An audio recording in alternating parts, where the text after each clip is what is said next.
Welcome back to Coffee with Krav.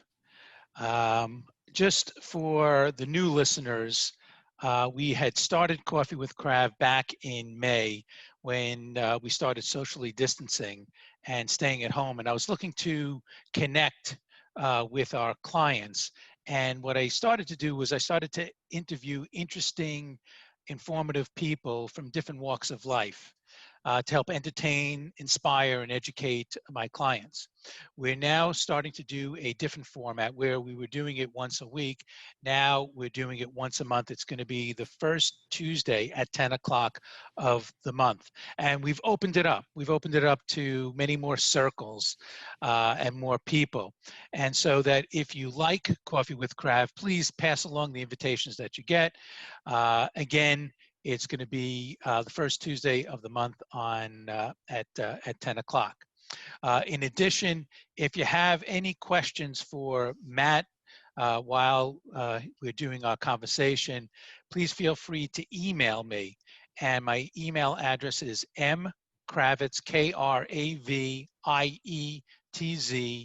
at align, ALINE, wealth.com. So mkravitz@alignwealth.com. If you have any questions for Matt while we're doing this, please feel free to ask those questions. I am really excited for today's guest. Let me give you some information on Matt. Matt Long has been a competitive athlete his entire life.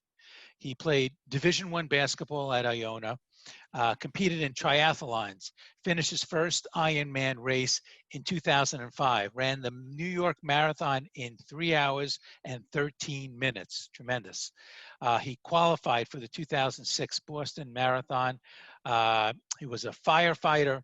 He also owned a few bars in New York. We'll talk about that. On the morning of December 22nd, 2005, Matt Long's life changed forever in an instant. He was cycling on his way to, early morning. He was struck by a 20-ton bus making an illegal turn. The injuries he sustained pushed him to the brink of death. This is a spectacular story of recovery and perseverance.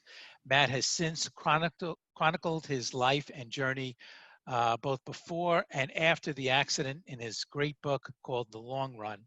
Matt has also started the I Will Foundation, which provides coaching, training, and financial support to people overcome with adversity and challenges caused by illness and traumatic injury. So, Matt, you grew up in Brooklyn, right? Where in Brooklyn? Well, Brooklyn is a very big place. Yep. I'm the second oldest of 9. So the first third of my siblings grew up in a small part of Brooklyn called Cypress Hills. It's in East New York. And just about around high school, we moved to Bay Ridge, to the southern end of Brooklyn. So nice. Half of us grew up in Bay Ridge. The other half grew up in East New York. I like to say I grew up in a tougher area, East New York. Right. Add street cred to my story. Beautiful. I grew up in Sheepshead Bay. Okay. Not as tough a neighborhood as East New York, but still Tough Brooklyn. enough. Yeah, Tough Brooklyn. enough. Who was your hero growing up?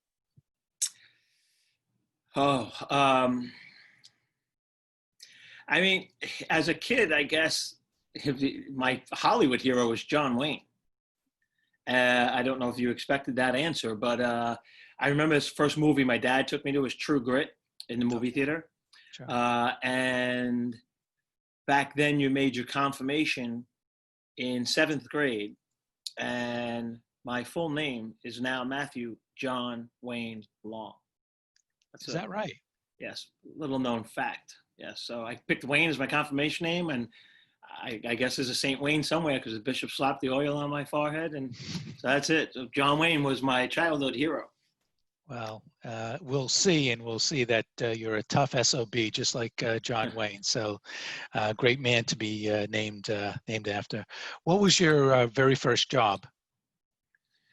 Well, working for my dad. My dad owned an ice cream parlor, and he had obviously 9 kids. He had his own workforce, so he put us to work kind of early. but I enjoyed it. It wasn't like he made us go to work. I probably started working around 12, 13 years old. I remember 50 cents an hour, scooping ice cream, making milkshakes, egg creams, cleaning, Nice. taking out the garbage. Oh, that's good. That's a great way to learn a lot, working in the ice cream parlor. And so you said 9 siblings. Is that what it is? 9? There's 9 kids altogether. I have 8 brothers and sisters. And what number are you? Number 2. Number 2. Okay. 7 boys, 2 girls is a split. The girls are right in the middle. So you kept everything in line. I tried. The best thing about being second is my older brother got to screw everything up. So I saw what he did to get in trouble and what he didn't. And me and my brother Jimmy kind of just cruised around, oh, don't go that far. He set the standard, and you took it to standard. the line a little bit less. Yeah. And pull back. Smart, very smart. Now you've always kept yourself in good shape. You were a hoop player. You were in Division One for Iona. How was that? Was that a lot of fun? Well, it was a childhood dream. I played a lot of different sports growing up in the street, but basketball is what I gravitated towards. And I'm 5'11". Went to college about 100, probably 160 pounds. Didn't play a lot on my high school varsity team. Just for no one's other fault than my lack of talent. But I dreamed about playing college basketball. So my brother Jim and I were in the same grade. He went to play for the CUNY system in Division III, and I wasn't getting really any requests at that level. So I didn't let it dictate where I went to school. I went to St. John's University for 1 year, transferred to Iona as a sophomore, and they're a Division I program. And every year that I was there, I tried out. They have an open walk-on tryout, and I tried out my sophomore, junior, and senior year, and finally made the team as a senior.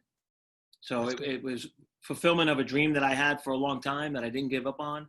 And some of my good college friends would say I wore the basketball attire too much on campus, but I was pretty proud of it. That's great. Did you see any time? Did you get in? I like to tell people, Cav, that I was a 20-20 man. Up 20, down 20. There was a chance I was getting in the game. Okay. So I saw some time in preseason against the Hawaii Rainbows. I saw some time against a Division II school and an international team during the preseason. But during the season, it was all practice. Listen, which I was you fine were with. on a Division I team. There's a lot to be said for that. That's right. When you were growing up, did you always want to be a firefighter? No. So again, it's everything. A lot of my stories will tie into my brother Jimmy because we're like Irish twins. We're 13, 14 months apart. So my brother Jim wanted to be a fireman. I thought I would go Wall Street, and my dad said for one or two reasons. He said, "Hey, one, your brother wants to do this. Why don't you do it with him? Push each other," which meant training and studying for the fire exam. And then he also sat me down and kind of said, well, what happens if Wall Street doesn't work out? And I know today a lot of people talk about no plan B, because if you have a plan B, then you're not going to really focus on plan A. You have a fallback cushion. I guess you could take that in two ways. But my dad's like, look, you have to have something in your back pocket. What if Wall Street doesn't work out? So junior, senior in high school, my brother and I started studying for the fire department exam. And took the physical when I was in college, and someone passed away taking the physical exam. That's how difficult it was. So the list got stopped. So it was 6 years from the moment I took the written test to the moment they called me to come to work. 6 year gap. Like I forgot about it. I was moving on, just like, not letting basketball depict where I went to school. I just forgot about the fire department and went to work in a Big 8 accounting firm after college. That didn't work out. My dad was right. I wound up bartending, and that's how I got into the bar business. And I was like, I like this. I like being my own boss. I like making things go. And after a year of a successful year in the bar business, the fire department called. And it was the perfect package. I'd have health insurance, I'd have a pension, I'd have, not a 9 to 5, but I'd have a job to go to that will always be there. and then I had my business on the side. So that happened for me, and then 6 months later, it happened for Jimmy, and we both, in 1993, 94, became New York City firemen. Awesome. And so speaking of the bars, I understand that you owned 3 bars in the city, including one called Third and Long. How was that? Was that a lot of fun? It was a blast. I was 26 years old, opened up my first bar, maybe 25. Third and Long on 35th and 3rd. And originally, everybody thought, oh, what a great name for a sports bar. We had one TV when we opened up. And it was 3rd Avenue and You're long. me. Yeah. So that's, our logo was a street sign, 3rd and Long, with a pair of Chuck Taylors hanging off the thing like you used to do in Brooklyn. You used to throw the old sneakers up on the telephone lines, right? Yep. So that was our logo. And everyone's like, what a great name for a sports bar. I'm like, well, we're not a sports bar. It's just like, neighborhood pub. And they kept coming in. What a great name for a sports bar. So it's like, we better get more TVs. So that's what we did. That's funny. I was in preparation for this talk. I was reading a few different articles, and one of the articles described you as a playboy. So can you talk a little bit about that? Well, I know it's not like but that's not the proud part of your life you want to be part of. But hey, I was 25 years old. I was single. I was in the bar business. I was a firefighter. Come on, does it get any better than that when you're out just chatting up the ladies? I don't know that the reputation is as strong when you really get to know me. Yes, I bounced around. I dated a lot of girls, but I think it was just because I was constantly searching for that one. I was constantly searching for the one girl. Then I was kind of like a hopeless romantic, I would think, and I went all in. This is the way my mom would describe me. Well, the way I describe myself is it's Memorial Day weekend, and you go to the beach for the first day. It breaks 85 degrees, but the water's in its 50s. You have 2 options. You walk down to the shoreline and you put your toe in, realize how cold it is. You sit in your chair till July 4th. Or take your shirt off, run full steam ahead, dive into the water, and that's it. You're in. So that's the way I approached relationships. If I met someone and I was attracted to, I was all in. Unfortunately, that happens on the way out. You're all out as well. So I did date a lot of girls back in the day, and some very nice girls, and some of them I'm still friendly with, which is great, even though I'm married. So yeah, I guess I bounced around a little bit. It wasn't hard. Yeah, well, silly me. I got married at 22, so I missed. Although I might have gone to your bar. It sounds really, really familiar, especially with the sneakers that you mentioned. So I possibly could have. I think I was there. Your fire station. Where was your fire station? Where were you located? So at a Proby school, I was assigned to Ladder Company 43 in Spanish Harlem, affectionately known as El Barrio's Bravest. And I stayed there for my whole career, 17 years. I go back quite often and say hello to the guys, all the new guys. Faces have changed, things have changed, but the job has still really good things going on with it. And I miss it, really. Engine 53, Ladder 43 up in Spanish Harlem. Nice. And let's go over to September 11th, 9/11. Describe that day for us. Well, it was a beautiful day, obviously. I was on shift September 10th, going in for the 6 by tour, which is I started at 6 at night. I was going to work till 6 at night on the September 11th. And again, I tie things back to my brother Jimmy. My brother Jim was a fireman at the other end of the battalion. He was in 16 truck. But whenever a company is short, sometimes they'll say, okay, hey, 43 is missing somebody, and 16 has an extra body. They're going to send you a firefighter.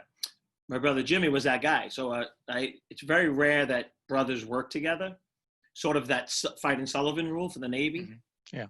but it happens. And so Jimmy came up on the 10th to work with us. And I said to the boss, I said, hey, do you mind if me and Jimmy work as the inside team together? This would be great. If something happens tonight, we're together doing what we love. And he was like, yeah, no problem. We had a very quiet night. And in the morning, Jim wanted to get back to his firehouse. So he waited for me a little bit, had a cup of coffee, and just probably a little before 8:00, he said, I'm going to head back down to my house. So Jimmy takes off. So he was in transit from my house to his house when the planes hit the towers. Immediately we were called down. So we traveled from Spanish Harlem all the way downtown Manhattan, with a stop in between. We had to stop at an emergency at Grand Central Terminal. And it was at that moment, I guess you could say there was a immense sense of panic in the air. People were dying to get out of the city, that early. They would turn and bound their commute to their cars getting out of the city because no one knew what was happening at this point, but it was not good. So there had to be about 8 or 9 of us on the fire truck, a couple extra guys that were getting off, said, let's go. And we got down a few blocks from the Trade Center, and we started in as the second tower collapsed around us. Wow. We just pretty much laid on the floor. So you saw it come down. Yeah. Wow. We basically laid on the floor next to a building on West Street and watched the building blow by us. And you couldn't see anything for a couple seconds. Felt like hours. And then you could start slowly see again, and visibility was poor. But once we knew it was over, we started walking towards where the buildings were and climbing over the rubble and, doing what we had to do for the next 12 to 15 hours. Wow. Amazing. I'm sure you saw things that, still haunts you till today. Yeah. There was nothing gory. Everything was just destruction. I wasn't picking up people, and you just didn't see anything. It was just a rubble of cement and dust, and every once in a while you'd find a wallet or a business card or a photo, and every time you did that, it hit home how devastating this really was. So sad. So sad. Sad. I know a lot of people that were down there experienced a lot of emotional angst months after. I know my brother-in-law was down there. He had a rough time for a while after. How was it for you? I had my struggles. It's probably the first time I've had a battle with depression. I started drinking a little more than I was used to. And unfortunately, I had 2 jobs that lend a lot of time to drinking. One was in the bar business, and then the other, the fireman's schedule. If you're working 24-hour shift and you're off for 3 days, what do you do? So I definitely was drinking more than I wanted to, and I pretty much stopped going down to the Trade Center site, what they call the Ground Zero, probably about a month after. Then I was working in the firehouse and attending funerals. I probably stopped attending funerals about 2 months after. I just couldn't go anymore. I not only was I a firefighter that lost 343 coworkers, but I grew up in Brooklyn and lived in Rockaway Beach. We lost 40 people in Rockaway, that weren't firefighters. So if I wasn't attending a work funeral, I was attending a personal friend's funeral. And it got too much for me to handle. Back then, I probably was afraid to admit to it. Now I'm not.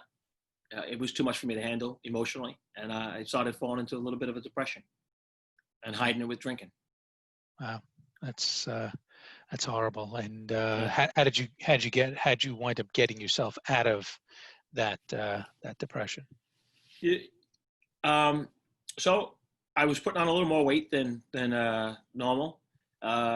Complaining about a bad back.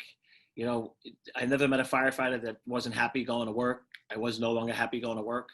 And my relationships, the normal chit chat or banter between a firefighter that can get a little testy. You're supposed to have thick skin. Well, the thing got a lot skinner, and the relationships were breaking down because there was more animosity and there was more fighting going on or arguing than should have. So a good friend of mine, who I write about in the book, Noel Flynn, he was one of those guys who we always run together, do things together. He said, "Hey, would you like to do a triathlon? Let's get together in a group and raise some money to fight leukemia." And I said, "You know what? That's a great idea." So I needed to get a bike, I needed to learn how to swim, and I said, but I was in. I was anything for a good cause. So we started having parties to raise money to the Leukemia Lymphoma Society, and the end goal was this triathlon in April. And we were training all throughout the winter. We'd have swim nights where we went with 50, 60 people being coached, because you were committed to raising $3,000. Then they trained you for this race. So I filled up those dead spots in my time with physical activity, which helped me lose some weight, helped me stop drinking. I didn't stop drinking. I mean, after swimming 4,000 meters or 5,000 meters in a pool, nothing felt better than having a beer. But I was getting my body in good shape, and my mind followed. And I started to realize, hey, you know what? When I was young, everything that worked for me in my life, it was like a dream. I had a dream to play college basketball. I focused and moved forward towards that dream. It's a goal. Dreams and goals are the same thing. So my friend Noel brings this new goal in to the table. And now I'm looking forward to this triathlon. And it physical activity pulled me and the mind out of that depression. Wow.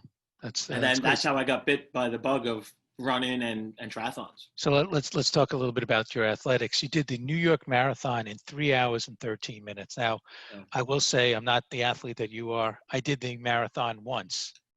I was nowhere close to 3 hours and 13 minutes. I'm not even going to say my time because it's a little bit embarrassing. But I did finish. You finished. That's good. I did finish. In fact, it's interesting. You go over the Verrazano Bridge right at the beginning, right? And you go right into Bay Ridge, your hometown. So I go over the Verrazano Bridge, and there's this big rock, and there's this guy from Brooklyn that's on the top of the rock, and he's going, "Hey, everybody, welcome to Brooklyn. It's the best borough in the world. You're gonna love Brooklyn. You're gonna be here for hours, and you're gonna love." And so I jog over to the guy. I go, "Hey, I was born in Brooklyn." He goes, "You. Yeah, Brooklyn, yeah." It was pretty funny. That's great. That's awesome. It was inspiring. Now, you had qualified for the Boston Marathon. You were going to do it in 2006. Yeah. However, I mentioned it before, December 22nd, 2005, 28 degrees outside, the third day of a transit strike. Talk to us about that day. So the third day of the transit strike, and it's my last day at the fire academy as an instructor. From there, it's December 22nd. From there, I'm going on a vacation and then back to my firehouse. I was detailed as an instructor, and the mayor has put travel restrictions of getting in and out of the city. So I lived in Midtown, and because I had to drive out to Randall's Island for work, I had my car in the city. I was able to take my car to the Rock, is what we call where I worked, Randall's Island, but I wouldn't be able to drive back because you had to have 4 people in the car to get below 96th Street. So, it was 5:30 in the morning. I figured, why not just get on my bike? It was a little cold, but I wrapped myself up, bundled up pretty well. And I'm like, I'll just ride the bike straight up 3rd Avenue, go over to Triborough Bridge. It's only about 4 or 5 miles. I'll have no problem. And unfortunately, I got 4 blocks from where I lived, and a private bus that was hired to bring workers below that travel restriction as like a shuttle bus, for whatever reason, made a turn down 52nd Street off 3rd Avenue. And just, I went into the side of the bus, and from what I've been told, laws of physics, usually, the cyclist or the person would hit the side of the bus and bounce off, and it'd be the secondary impact, if there was one, that would do the most damage. Instead, I got sucked under the chassis of the bus. and the bike and I became one. Wow. Yeah. So that's a 20-ton bus that you're stuck underneath. Obviously you don't remember, but can you, what have people told you about the first responders and the people that came to rescue you? Mm-hmm. Yeah, everything that I talk about now has pretty much been told to me. But so, like I said, the bike and I became one. So the bike basically cut me in half, and I was bleeding to death under the bus. The first firehouse was right around the corner, and I'm not saying that I was popular. I'm saying that I worked in Spanish Harlem, which is the tip of Manhattan, and I had 3 bars in Midtown. I knew plenty of firefighters, and they knew me. And I remember, this is the only true memory I have, is a firefighter from 2 Truck, Donald Bucknell, I called him Bucky, when he took my helmet off and then cut my hood off, because I had one of those like face hoods on because it was so cold. I remember hearing him say, "Oh my God, it's Matt Long from 43 Truck." Mm. And at that moment, I knew I was in good hands, and I just lost consciousness. From what's told for me from there, the next pivotal person in saving my life was an ESU cop, Officer Kelly. I think he was a sergeant, I'm not sure, but he was in ESU Emergency Service Unit. And when he heard the firefighter say, "You know him?" And he said, "Yeah, he's fireman uptown." At that moment, instead of struggling to put on his blue gloves, he stuck his hand into my thigh, my groin, and held my femoral artery shut because I had severed my femoral artery. Wow. And he compressed the artery while everybody else worked around to get me the bus up, and he put himself on the line there. So yeah, that was I credit him for saving my life, or the first part of saving my life. And I got lucky. They took me north to New York Presbyterian, and from there, my doctors say that everything worked out for me. If he goes, my one doctor who I talk to all the time, he's like, "Look, if anyone's going to get hit by a bus the way you did, if you happen to get hit at 6:30, you're dead." He goes, "You got hit at 5:30. You were here by 6. All the operating rooms were prepped."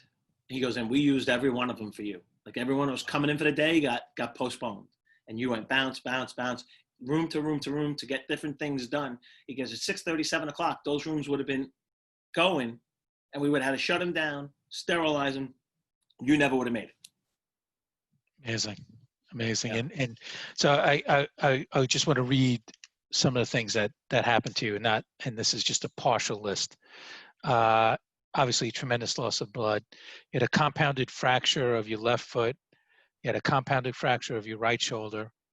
Also, your right hip, a fracture of your right hip. Perforated abdominal walls. You had a torn rectum. You also had tremendous pelvis damage. You lost 48 units of blood. To put that into perspective, when I read this, it was 6 gallons. 6 gallons of blood, which is 4 times the amount of blood that's in your body right now. That's what you lost. It's almost like they put blood in and it came out. The doctor gave you, when you came in, a 5% chance of surviving. I mean, it's a miracle that we're talking here today. Do you think the fact that you were such an elite athlete that had helped you survive? 100%. Every time I tell my doctors, "Thank you, thank you, thank you," most of them say, "We didn't do anything." The bottom line is, if your body was not conditioned the way you were, you would never have survived that level of, they called it, insult. Now, I don't think that everyone should go around and start doing marathons and Ironmans and, taking their lives to that extreme. Right. But even to tie it into what's happening in today's world, the biggest part of the equation that everyone is leaving out of it is people taking care of themselves. Obesity, diabetes, heart disease, they're major issues or comorbidities that are going to put you at risk with this COVID-19 issue. And all they're talking about is shutting things down, stay home. Well, the guy who's in average shape is now out of shape. The guy who was out of shape is now way out of shape. exercise is important for everyone. Moderate to intense, however you want to take it, but exercise saved my life. You know, and I used to say I was training for the Boston Marathon. I was training for an Ironman to go to Hawaii. It turned out I was training for life. Yeah. In March and April, my son, who's a doctor, was talking to me about the ICU room, and that most of the people that were in the ICU room during COVID, that had COVID, were overweight, were very overweight. So, you know, that's to your point. So everybody out there, go out there, exercise, get out there, walk around the block, do something, just move. You got to move. You got to move. Yeah. And I tell people all the time, I train a couple of people here locally, and I'm involved in the fitness industry now. And I tell people all the time, like I have a really good friend of mine he's obese. He's big. He knows he's big. And every time we speak, I try to help him. And he says, well, I have to get in shape before I go to the gym. And I said, listen to me. I am a physically fit person. I go to before this, I went to the gym all the time in the city. And the person who impresses me the most is the man or woman on the treadmill fighting to lose those 50, 40 pounds and busting their butts doing it. Not the guy who can lift 200 pounds or 300 pounds, whatever. It's the person there who's finally taking control of their life. So I said, trust me, you go there, you're inspiring people that are in shape. And you know, I'm hoping that bites in for him soon, because especially in today's world, you need to be ready. And I keep telling him, you never know when your bus is going to turn the corner.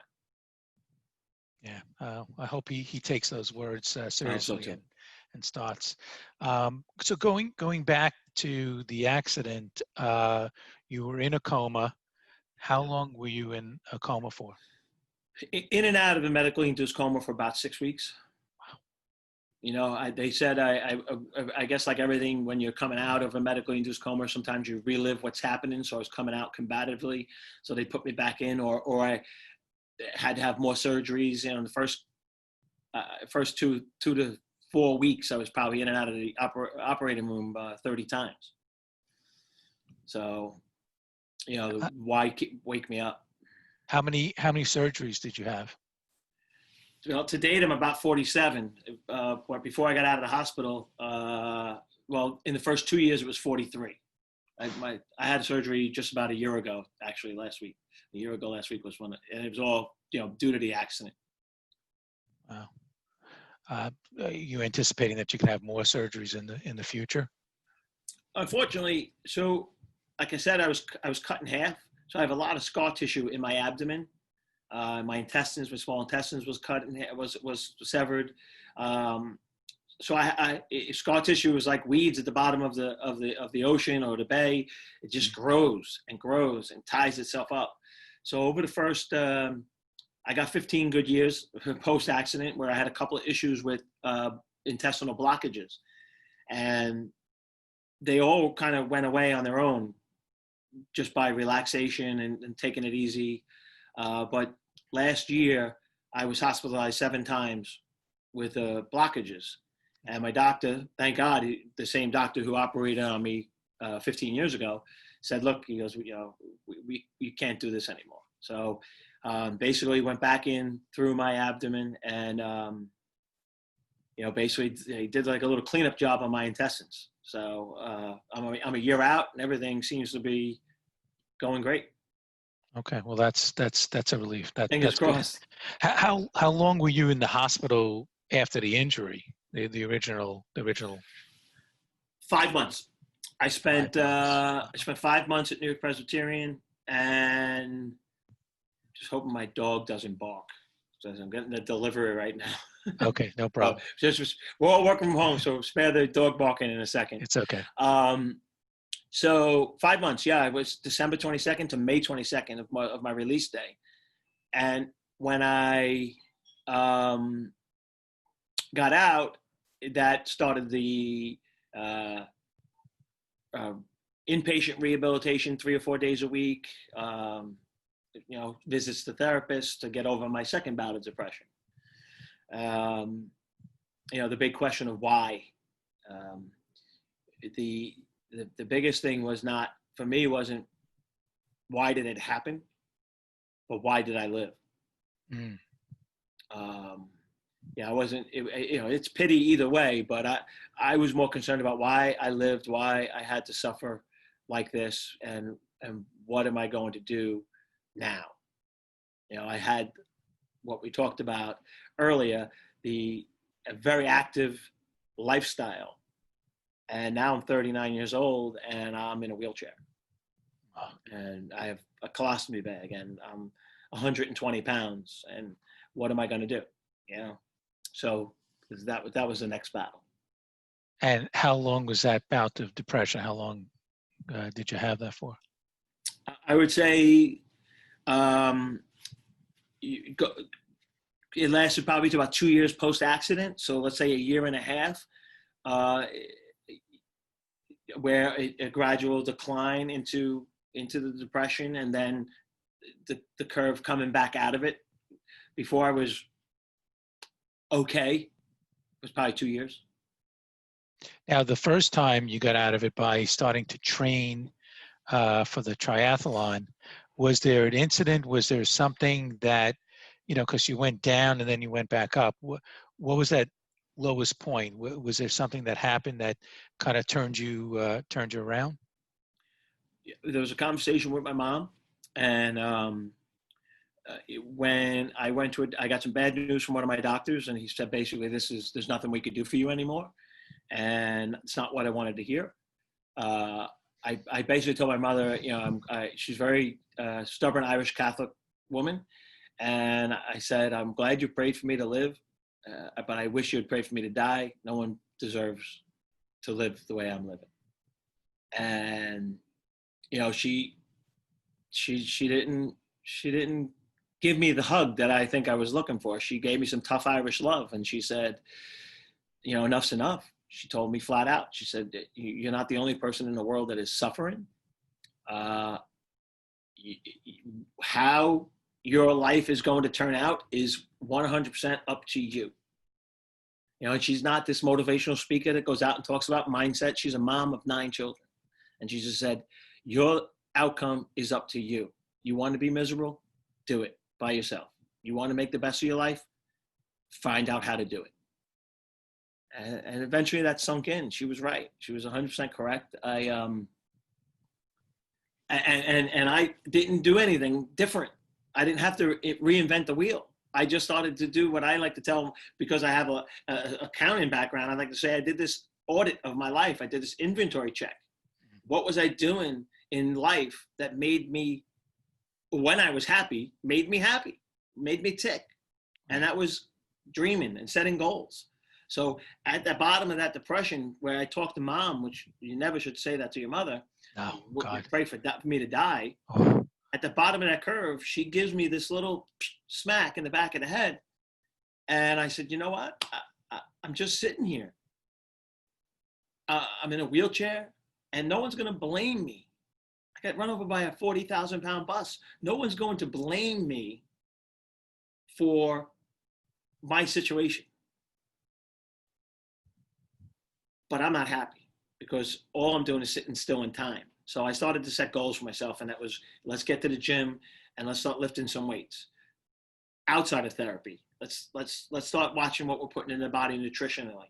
Let's start fixing things. And slowly I started getting stronger. And 6-7 months later, that doctor's appointment where he told me we can't do anything for you. Oh, exercise. My body got stronger, and the doctor said, hey, I think we have a chance. We can close you up. We can fix your abdomen. I think we have a chance. And at the 2-year mark was the green light to start exercising again, trying to start running again, swimming and biking. And that was it. I didn't stop. I just kept going. Your mother, first of all, your mother's a brilliant woman. Brilliant woman. Like you said, she smacked you in the back of your head and said, Matt, John, Wayne Long, it's time for you to pull up your britches and get going. And you listen to her. I mean, you listen to her. You got to get credit there. You could have 100%. said, you could have said no, but as I understand, you then had a goal of running a New York City marathon in 2008, less than 3 years after getting hit by a bus. First of all, are you kidding me? I mean, it's hard enough to do a marathon, but dude, you got hit by a bus, and now you're going to do a marathon in less than 3 years. Most people can't even walk around the block. You're going to do a marathon. How was the training? How did that all go? Everything was different because my body was different. I wanted to basically. I knew my life was changing. I just didn't want the bus to be the reason it changed. I wanted to close the door on running. I wanted to cross the finish line one more time. It was just a mental thing. So when you take on your first marathon, it's scary. It's 26.2 miles. Am I going to make it? Am I going to make it? How you only run at 18 to 20 miles in training the longest. Then you got 6.2 miles left. That's no man's land, right? But once you do a marathon, and a lot of people do get hooked and start doing more, once you do the marathon, the mental part of it is over. Because you go, I could finish that. I did it. Right. I did it already. Right. Now, whether it's faster or slower, that's up to you and your training and your personality. I get it. But I can do that. And there's people today that have run 25, 30 marathons. They go out there for 6-7 hours. I have a local guy here. He's in his 60s. He's been running his whole life. He's overweight. He hardly trains. And then you'll see him out in September. He's out there. He'll be out there for 7 hours. He does the marathon every year. The mental part of it was over. I needed to cross the finish line. So training, all I needed to do was get used to moving for a long period of time, because this is not going to be a 3-hour race. It's going to be a 7-hour run. That's a big difference. So everything I did minimal running, and I did a lot of elliptical and cycling, cross-training stuff that I would do for hours and hours, so that I know that my body was ready to go for the 7 or 8 hour joint that it was going to take. And I believe you went to Arizona to do some training there as well. I did go to Arizona, and that was early in 2008. But I was going there for therapy, for the next level of therapy. I outgrew the hospital, and I was still walking with a cane, and I didn't have a lot of control of my right leg because of nerve damage. So I was driving a handicap car, like with handicap controls. And I was looking for, how do I get to the next level? Like I did when I was running and doing triathlons, I had a coach. So I was emailing different places and saying, hey, how can I get out of New York City, maybe for the winter, and just train where I'd have no delays for weather or snow or whatever else. So two young guys in Arizona basically answered my email telling me that they would never tell anyone they couldn't run again, because that was my goal. And I was sold by that comment, and moved to Tempe, Arizona, and trained in their facility in Chandler. It was in Chandler, Arizona. So are you saying that your doctors told you that you're crazy to try? Is that what you're saying? My doctors did think I was crazy to try the marathon again, just because they thought everyone who did marathons was crazy. But they knew I'd be hurt. They knew I would hurt. So my orthopedic surgeon was like, you're going to put yourself through a world of pain. Why do you have to do it? But I needed it. I needed it mentally. And him and his family showed up at the finish line. So I think he needed it to see me do it as well. Because when you're at that level of trauma, I got hurt December 22nd. He was operating me on Christmas Eve, Christmas Day. So he missed his family holidays while he was, knee deep in my blood. So he needed to see it. His family needed to see it. Gave them I think that me crossing that finish line was better for my trauma surgeon and his wife and his 3 girls than it was for me. Interesting. That's very interesting. I just want to mention also for everybody that's watching, if you do want to ask Matt a question, email me. It's mkravitz, KRAVIETZ, at alinewealth.com. So if you have any questions for Matt, please email me, and be sure to ask Matt the question. So let's go to the day of the marathon. Now it's less than 3 years since you were hit by the bus. How was that first mile? I mean, just getting there and just that very first over the Verrazano Bridge. How was that first mile? Yeah, it's uphill, right? Right. Yeah, So, oh yeah. well, you know, so a couple of things were happening leading up to the day. One, I knew I was going to be out there for a long time, and I was a part of that fire department team that beat the police in 2005, running the 313. I was the fourth finisher for us, and I was like, oh, if I start the marathon at 10:30, 11 o'clock, like everyone else does, and I'm out there for 8 hours, half of my fireman friends, they'll be done in 3 hours, 3.5 hours. They'll be out drinking already. Hmm. So I petitioned the New York Roadrunners Club for a challenged athlete start, and they granted it to me. And I started with the Achilles Track Club, which starts 3 hours before actual start time. So my race started at 8 a.m. Mm. And I can remember going over the Verrazano Bridge. It was cold. Instead of being surrounded by 50,000 runners, I'm surrounded by 30. Mm-hmm. So I'm all bundled up, and I got two friends running alongside me, one firefighter, one friend, Noel Flynn, Frank Carino. And the police and firemen buses are just coming to Staten Island. They had left Manhattan. There's like 7 or 8 buses in a caravan, police fireman team all together. And, they slowed down. And they're all hanging out the windows because they saw me. And, so I took off my sweatshirt because I had my FDNY shirt on and, cheering. So the first mile was great, but I expended a lot of energy right there just doing that. I was like, I got a long day ahead of me. Right. They were all going to run by me in about 4 or 5 hours. And most of them did. And then you go right into Bay Ridge, which we talked about before. So was your family there? Yeah, my family. So again, 3 hours early. So no one was on the streets until we got to Our Lady of Angels Church on 74th Street and 4th Avenue, which was probably about mile 2.5, mile 3. And mile 3, I think. And my family and neighbors and their friends, about 40, 50 people were there with coffee and donuts. And I told them, I said, now when I ran the marathon in 2005, I went by at 7:10 pace. And they were like, well, he didn't even stop to say hello. And now I'm running at 17-minute pace. And I said, I'm not staying here long. I have to get going. So shook hands, took a picture, gave big hugs, and then off I went. And listen, it's a tough race, and especially with your body, the way that it was mangled that day, and trying to come back. How was the rest of the race? How was it? Tremendously difficult. The way I run now, my gait, which I don't run anymore, I shut it down after the Ironman, but the way I run, as I fatigue, see, I'm constantly trying to hold my body upright. My right side has partial paralyzations, and my pelvis was set on an angle, so I wear a lift on my right shoes. So I kind of teeter more as I fatigued. So you're talking mile 13 or 14, I'm already 4 hours in, and now I'm running like a clock. I'm teetering all the way to 3 o'clock, and it's just putting tremendous strain on my back. So the pain factor in a different way than a normal marathoner, with perfectly aligned body would feel. I was feeling pain in my feet.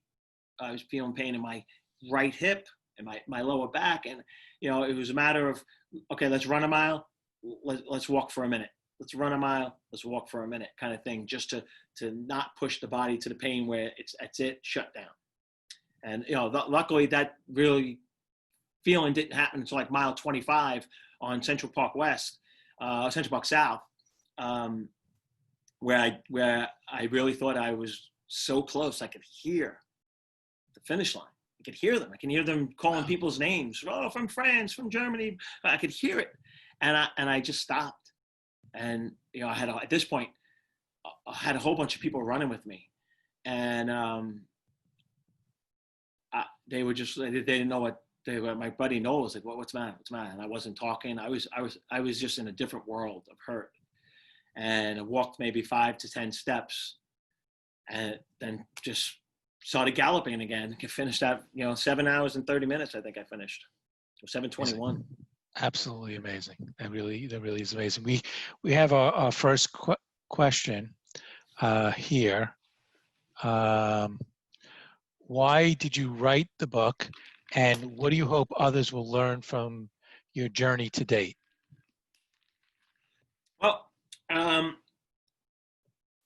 got to be honest. I never thought of writing a book, and I've obviously had a co-author, Charles Butler, a guy who worked with me in the fire academy after the accident. Good guy. We worked so I went back to the fire department, working in the academy, and the guy I was working with was always amazed by my story, and he always would tell me, he goes, you need to get this story out there. You need to write a book. And I was like, I'm not going to write a book or whatever. I was always like, well, I'm not writing a book. And he goes, I'm telling you, people would be inspired by what you've been able to accomplish after what you went through.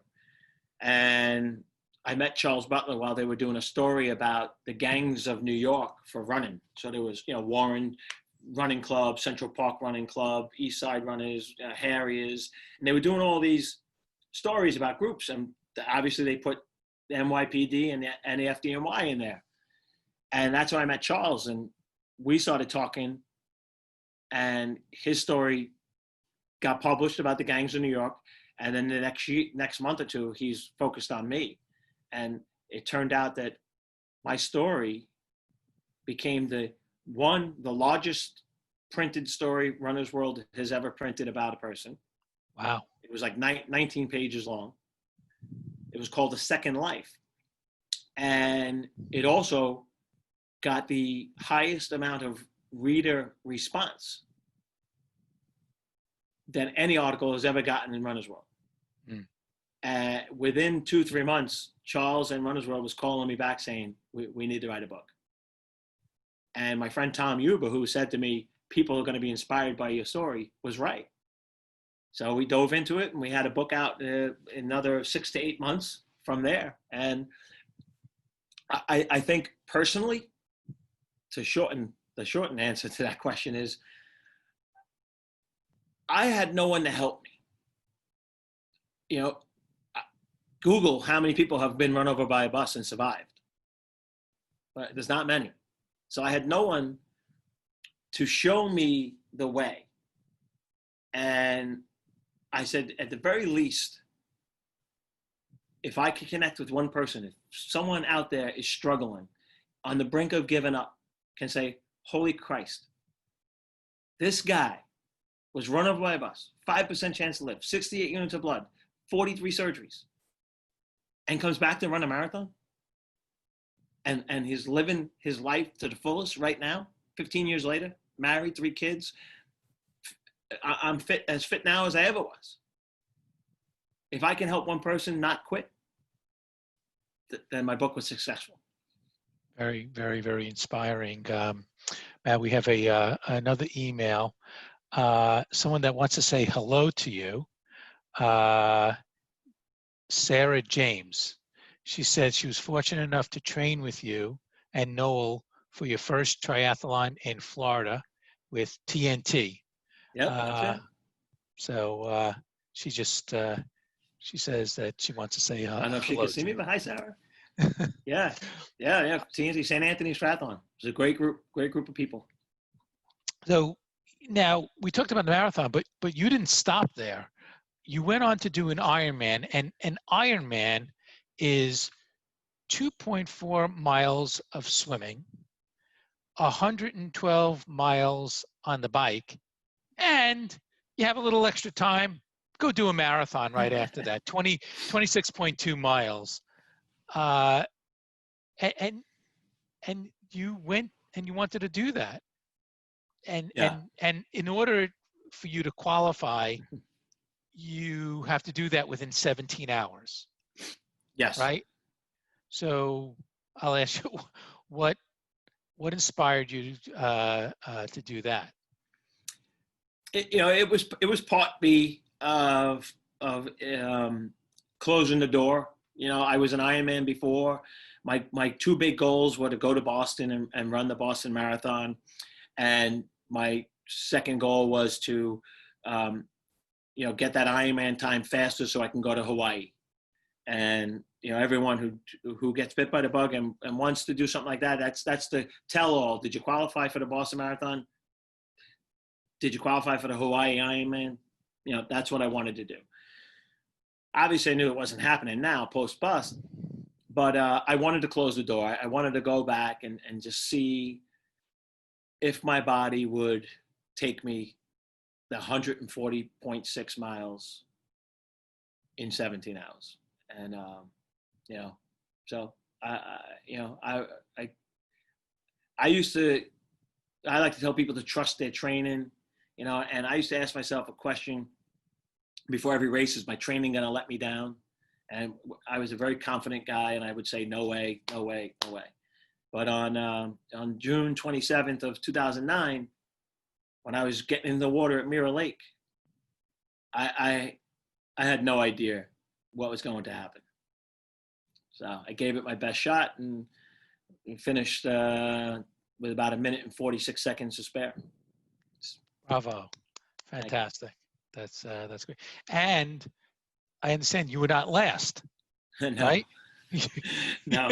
That is like a double-edged sword, because there's two people you remember at the Ironman: the winner and the last place finisher. Because going back to the finish line at midnight at any Ironman is magical. And I'm coming in at 16 hours and 58 minutes, 6 seconds. And they're interviewing me, the place is going bananas, and all of a sudden you can hear the crowd get louder, and they're starting banging on the side of the gates that bring you into the finish chute. And here comes another guy. And I'm looking at the clock, and I'm like, oh, they're like, stick around, this is epic, this is unbelievable. So here comes this guy, crosses the finish line, and they asked me to put the medal on his neck, and the video and camera and everything's going. And I whisper in his ear, I said, what happened to you? He looks, his eyes got really big, and he just looked at me, and he said, he goes, no, nothing. What do you mean? I go, oh, I was run over by a bus, and I've been here for 2 minutes. And he said, that's you? We laughed. And to this day, I call him Last Man Paul. And he went on his way, and I finished my interview. So if he had been hit by a Buick, I would be out. You'd be talking to Paul right now. Oh, that's very funny. It's very funny. So where did I Will start from? Where did that come about? Well, like I said about the book, getting my story out there. I wanted to, at the very beginning, it was let's create a landing page on the internet. So if anyone, because that's what I was doing. I was sitting in a wheelchair on a computer going, man hit by bus, does marathon, man hit by bus, lives his life, and nothing. So I said, you know what? Let me get my story on a landing page that someone can do a Google search and be inspired. That those two words, the mindset, changed everything. I went from I can't to I will never be able to I will. And if I can get my story out there, maybe I can help someone. And that's really why the I Will Foundation was started. And I got to tell you, Cap, when within a month of it being up, I was getting cards, I was getting checks. I'm like, this is more than I wanted to even get involved in right now. I'm like, I didn't want to start a 503. I didn't want to start, a nonprofit and start helping people. And people, how can I help you? And they would write a check. So I took it. It's me, it's small. I have 2 people on the board with me, but I answer emails. And if I can help you, I help you. If I can't, I don't. And I've helped people just wheelchair-bound people who thought their lives were over, saying, hey, I've been in a wheelchair my whole life. I don't have any funds to enter this race as a handicap athlete. Boom, I signed them up for the race. I bought wheelchairs for people, racing wheelchairs. I had a bike built for a guy with no arms, and it got stolen, so I had to build it twice. So that was, I said, he's done. I said, you're done after this. But Um, it, most recently, bought a handicap van for a family that needed it for 3 of them. Wow. 3 people in the family had different type of muscular diseases that they were wheelchair bound. And the woman just wrote me saying, I want to be able to do things on my own. And we have a minivan, but my husband can't work full time because he's the one who's got to put me in the car, take me here, or take our kids here. The husband was the only healthy one. If I can only have a car that I could wheel myself in and drive, he could have more time to work and do things. We bought her a van.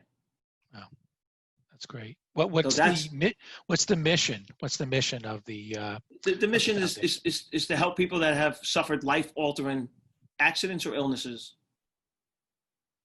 live the best life possible. That's the mission.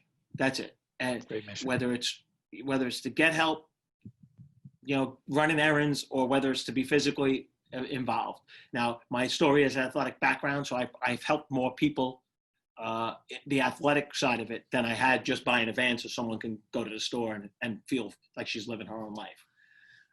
But yeah, I help both. Matt, I'm just going to check to see if there's any other